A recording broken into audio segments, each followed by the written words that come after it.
Okay, we are live. Welcome back, Robin. Good to be back. I'm excited to hear your progress or maybe challenges as well. Yes, there's been both. So for those of you who are joining us for the first time today, I'm Lorien Clemens. I'm the COO and co-founder of PetHub. And today we have Robin Bennett. She is co-founder of the Dog Gurus. She's also a pet trainer extraordinaire, dog trainer extraordinaire. I don't know if you do cats. We should talk about that at some point. And then in the background, you probably hear awake this week,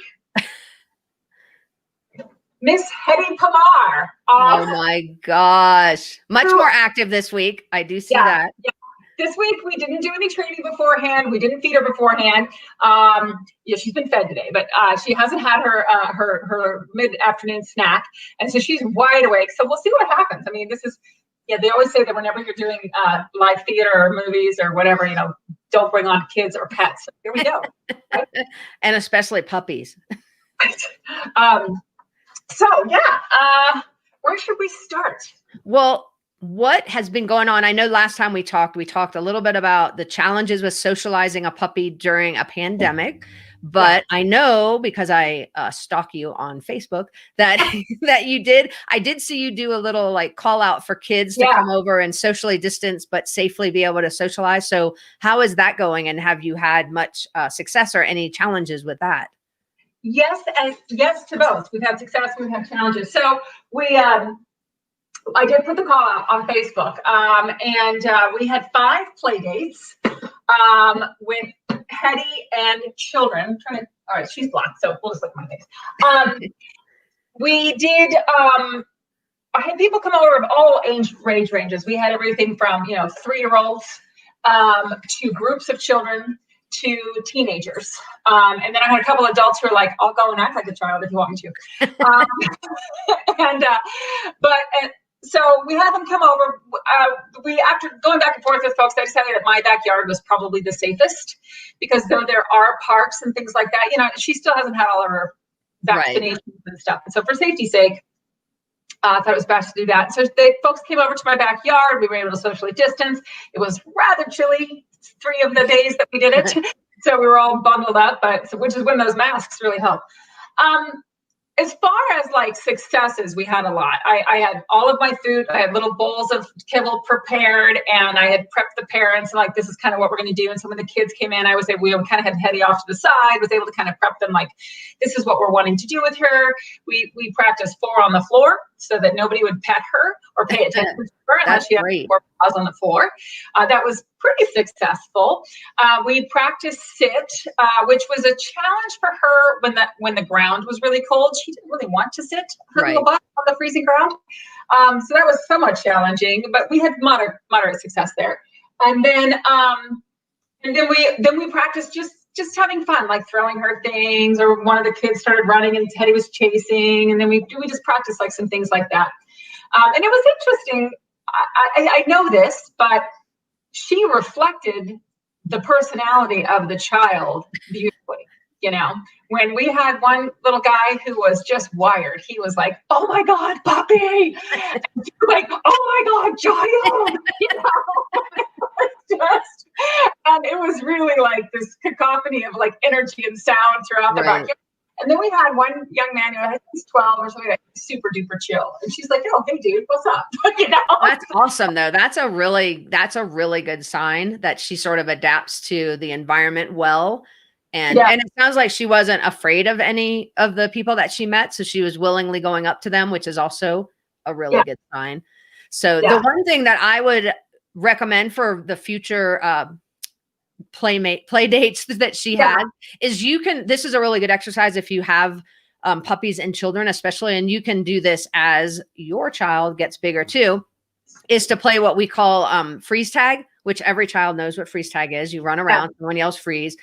But when you're playing it with a puppy, when you yell freeze, the puppy needs to sit. So sometimes it takes the adult in the room to get the puppy to sit, but you're monitoring that to basically help the puppy to go from 60 to 0 in a calm way. And it is also a good way to help them realize that if you have a child that's really amped up and you get the puppy really amped up, teaches the puppy an off switch. So that's another really good exercise to keep doing as she's working.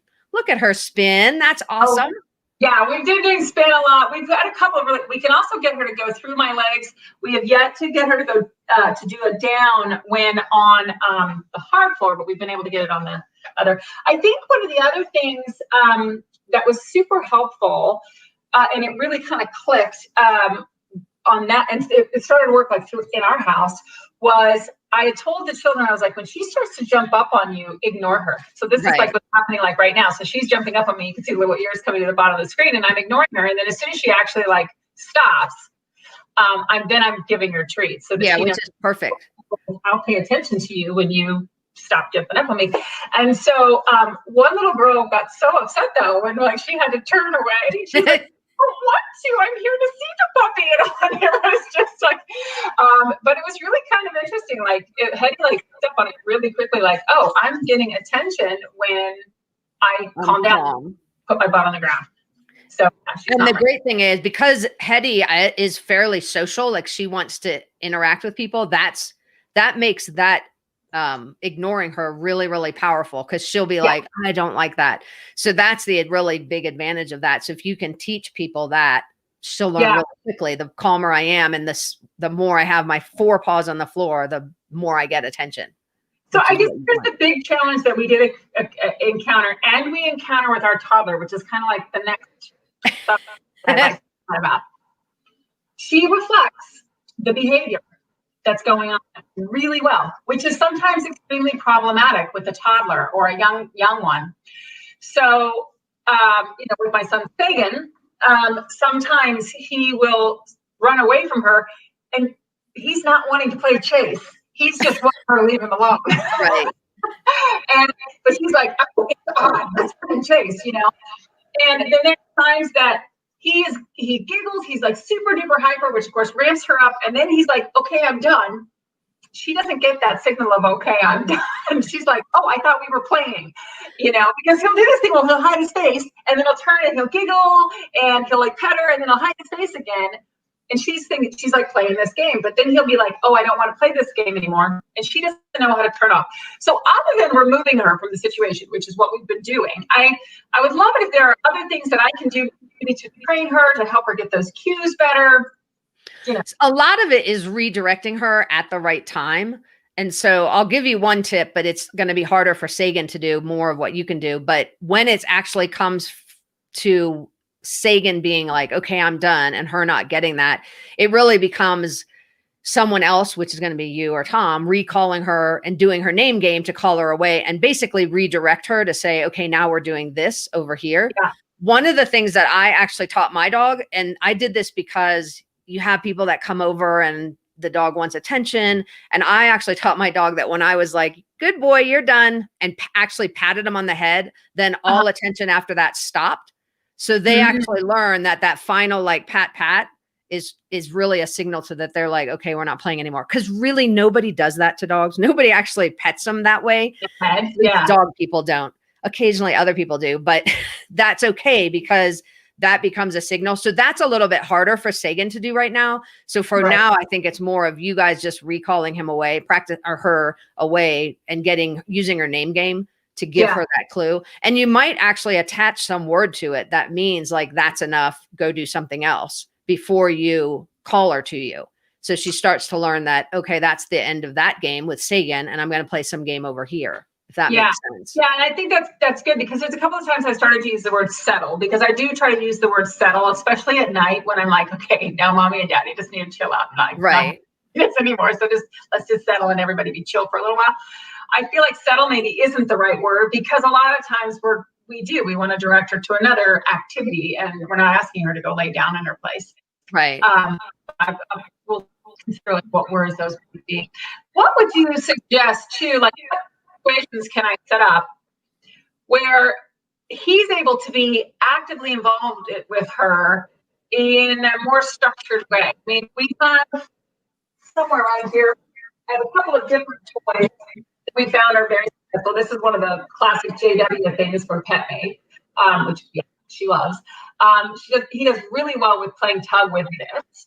But what other types of situations can I set up that we the best success of them being able to play without it becoming way overwhelming really fast.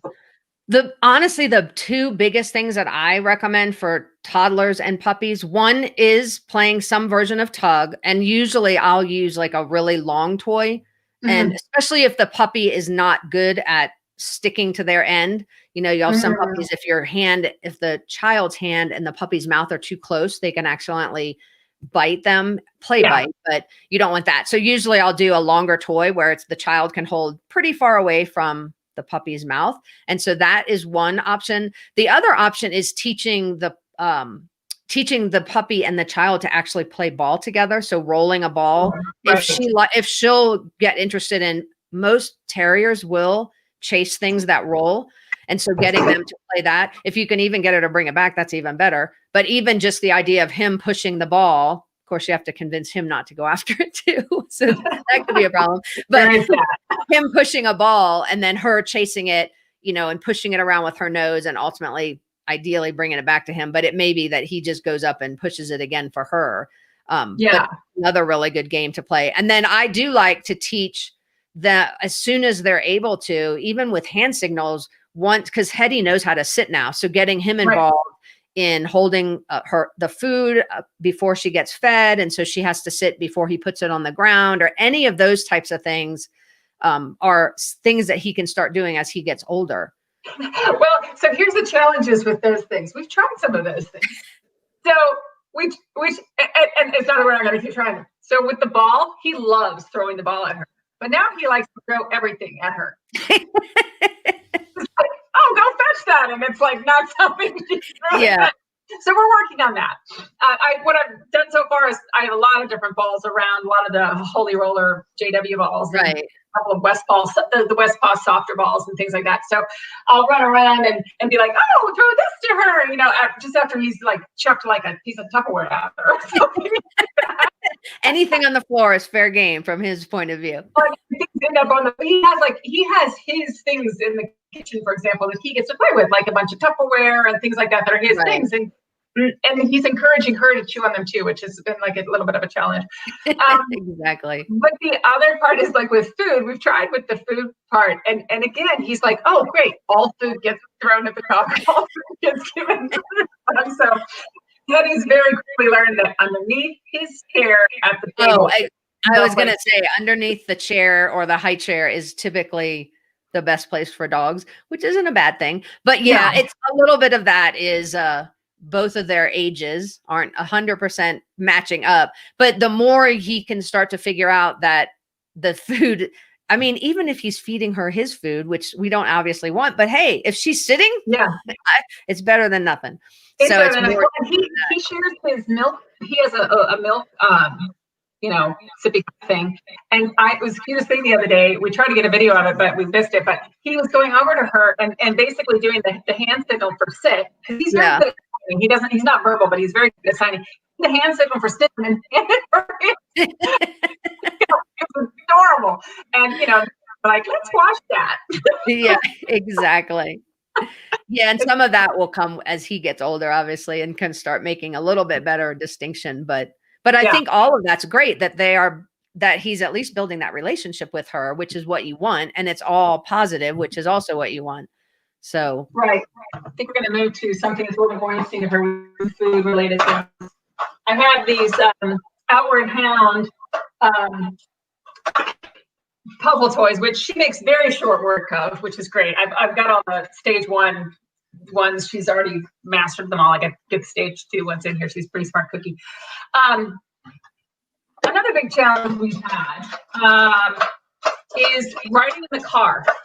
So she had, her very first car ride, she did great, but she also had like an hour of meeting us at the breeder's house, and she was exhausted. She crashed. Right. And like the few times we got her out of the car, little stops along the way or whatever, like she was so exhausted, she just slept the entire way. So the very next time that I had to take her was to the vet. I put her back. We have a car crate that we carry her in. And it was pretty tragic going there. And so The second time I was like, okay, only thing I had in the crate with her at the time was her blanket and one little chew toy. So I was like, I gotta be prepared. So the second time I put a Kong filled with the goopy stuff in there, and like, and that kept her quiet for a little while.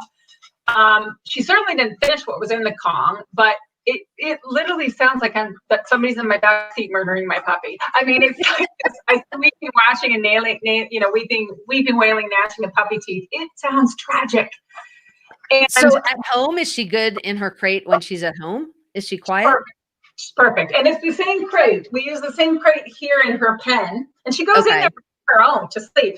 And we've got a special blanket in there for her, and we've got a special blanket upstairs, and we kind of rotate them around so she's always got her smell going places. Even if we have to wash them, then we rotate them so that everything gets smelled up for her. It's the same crate.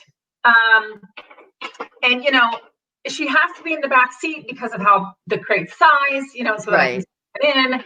And I've got it so that she can see me through the crate, and I can kind of put my hand back there. But it's not really. Yeah, that was going to be my next question: is if you're able to like reach back there safely, which you can't always do.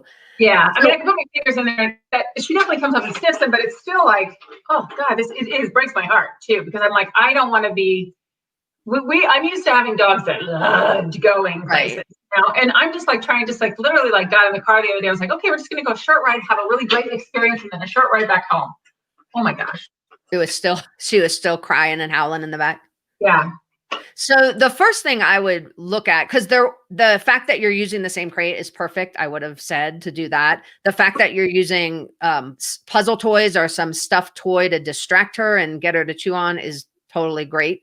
I would recommend that as well. So then the next step I would say, if she's having problems with that, is first of all, figure out, is it the motion of the car or is it actually the car and she's separated from you? So the first thing I would try is just what happens if you just sit in the driveway with her. And it may be that you're trying to figure out, like, it might actually be the movement of the car that's kind of freaking her out. Because if you can just sit in the car with her and she's in her crate and you're where you would be normally driving, sit there for 20 minutes, hang out, read a book, whatever. Right. But if she's quiet during that, then it has to do more with the noise. I mean, with the motion. The good thing is, I think you had said she's not throwing up or drooling or anything like that. So, because those are often signs of motion sickness. So it may be that if she's crying and screaming, even just sitting in your driveway, then I would say you may have to do dual driving for a little bit and have one of you, because you can't really do this safely by yourself unless you have something like the pet tutor, which is a training tool. But basically you're rewarding her when she's quiet, but that means someone needs to be driving, and then someone ideally is back in the back with her that can wait until that instant that she's quiet and then toss her a treat. So you're rewarding the quiet behavior. If you're in the driveway, you could do that, but I wouldn't obviously recommend you try and do that. Not driving. Yeah. Well, that's good. That's some good feedback too, because I find that when I do stop and I'm able to, like, put the car in park at the, stoplight or whatever, and like, she's like calms down for a little while. And, and I found that like little things, like I turned on a book on tape. So for a little while, I think she was distracted by, oh, there's talking. Right. But then ramped up again. So, and there are homeopathic stuff. I mean, you could do flower essences or things like Rescue Remedy or lavender. Sometimes lavender will calm you both down. So go take that. But I would really, once you're able to see, okay, maybe she's only doing it when the car moves, then I would start to do really short rides, like you said you tried to do. But I would have someone back there that can reinforce the quiet when you're driving with her. Yeah. That's awesome. That's really great feedback. I do have one other challenge that, like, I don't know if this is gonna be one of those you're gonna say, like, suck it up until she gets older, or just she is very vocal. And when you have a sleeping toddler, that's problematic.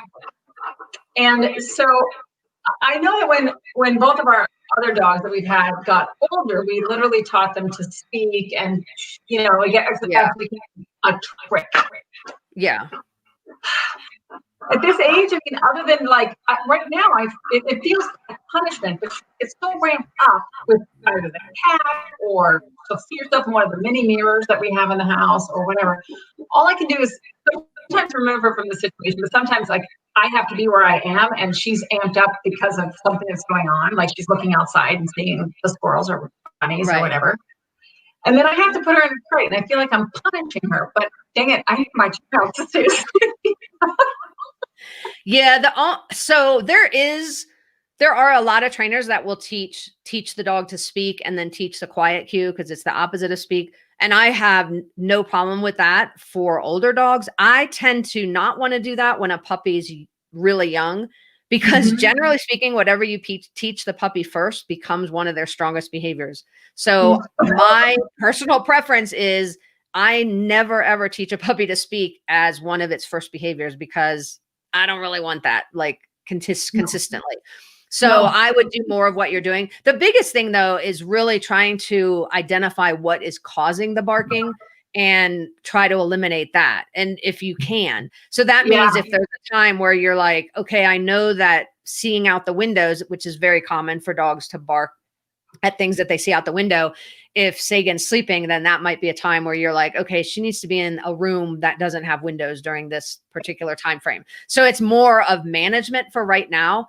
Ultimately, though, I would, similar to what I said with if she's bothering Sagan, teaching her that that's enough signal and then calling her away and then redirecting her could also help too.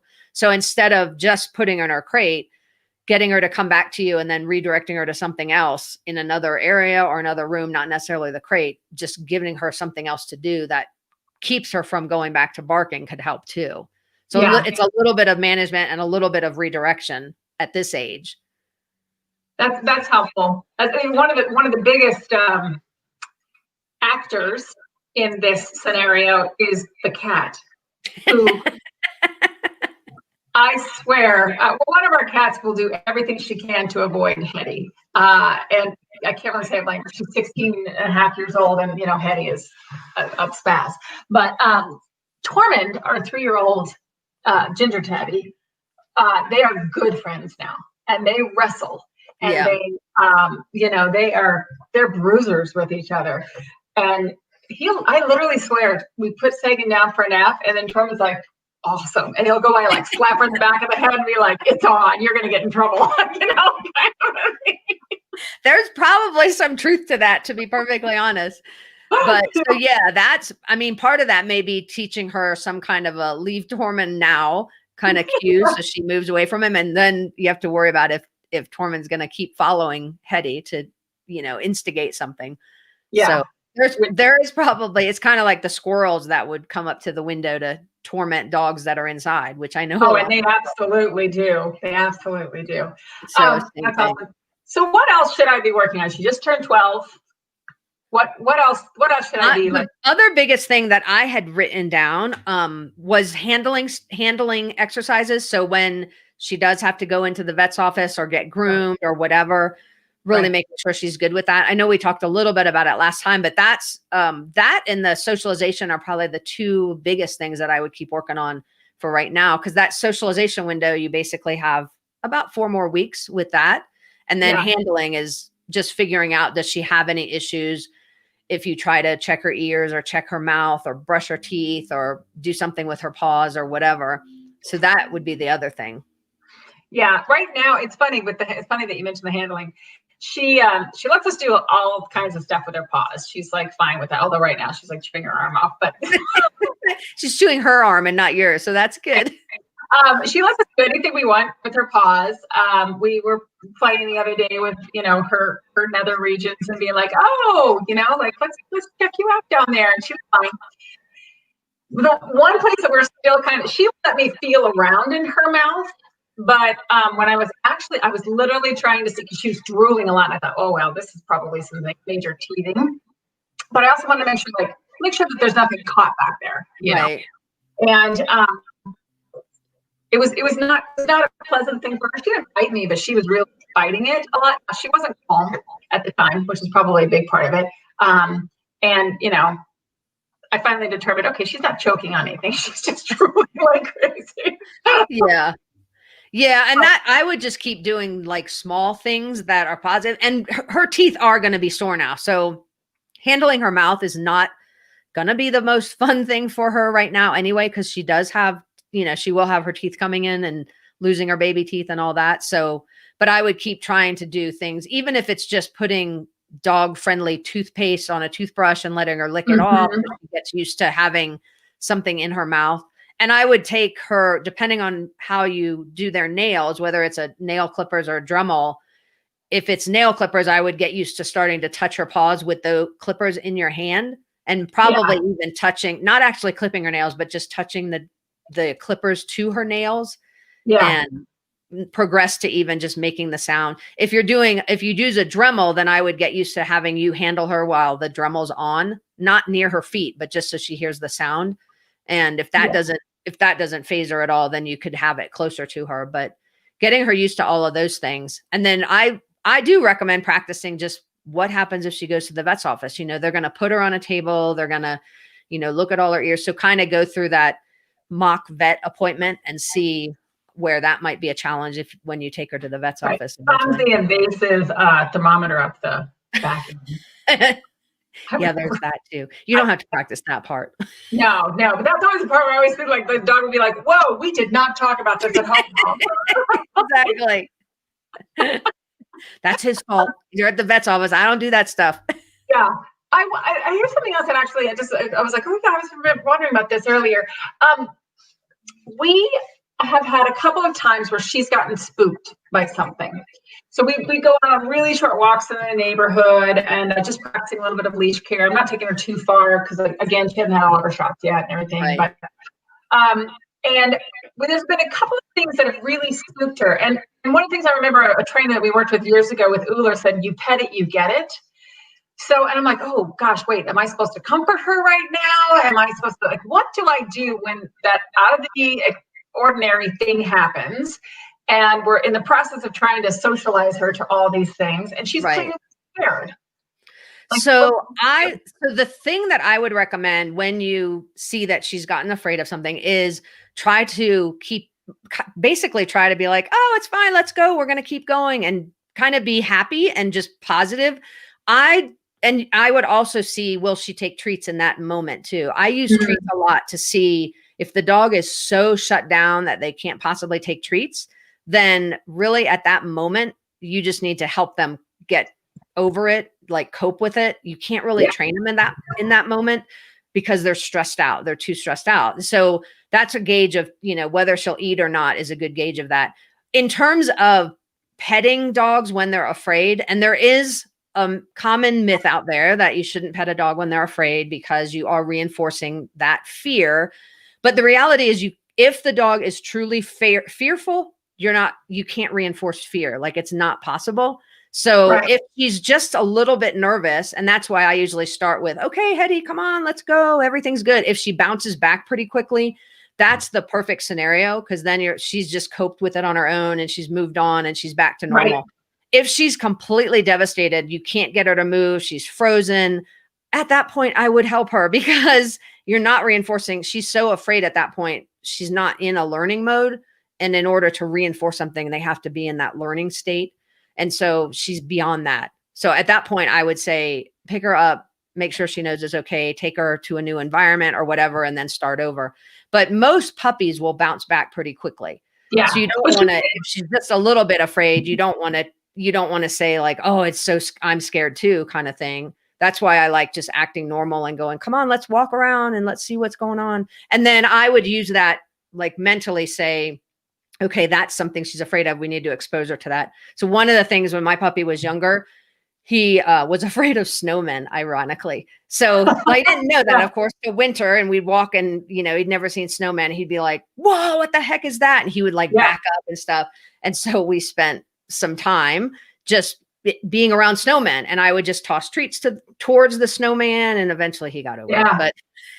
But things like that, you can start to say, okay, that's something scary, and we need to expose her and see if she can get used to it in a slow way. We literally had a tumbleweed went across the street as we were walking. We just turned the corner, a big tumbleweed, which we get a lot out here in Eastern Washington. And she freaked out, and I was trying to get her to come over and check it out, like, oh, it's okay. Here's some treats. And she's like, So, clearly I've got to add tumbleweed to the list of things that we need to give her. Yeah, and if you can bring a tumbleweed in your yard where she can see it without it blowing past her, that might help. Yeah, totally.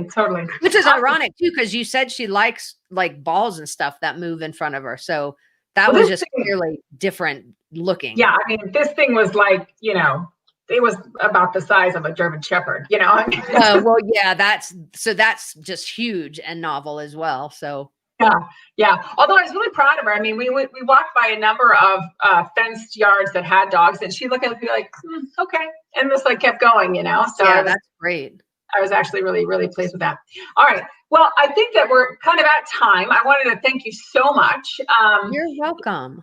Yeah, and if you have any thoughts of anything else, like oh gosh, Lorien, I forgot to say you should do this. And by the way, everybody that's been watching, if you have questions for Robin, please drop us a line. You can drop them in the comments here. We'll check it before we do the next Facebook Live, and that we would love it. You can always also drop us a line at pawnews@pethub.com, and our team will take a look.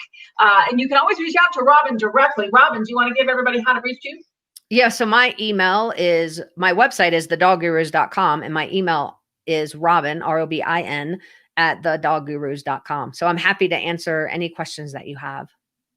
Wonderful. And I want to also make sure that everybody knows that we are following a lot of different things with Hedy. We've got some great articles, some that we worked on with Robin Act, that she's helping us get some really great training tips for not just puppies, but also for older dogs too.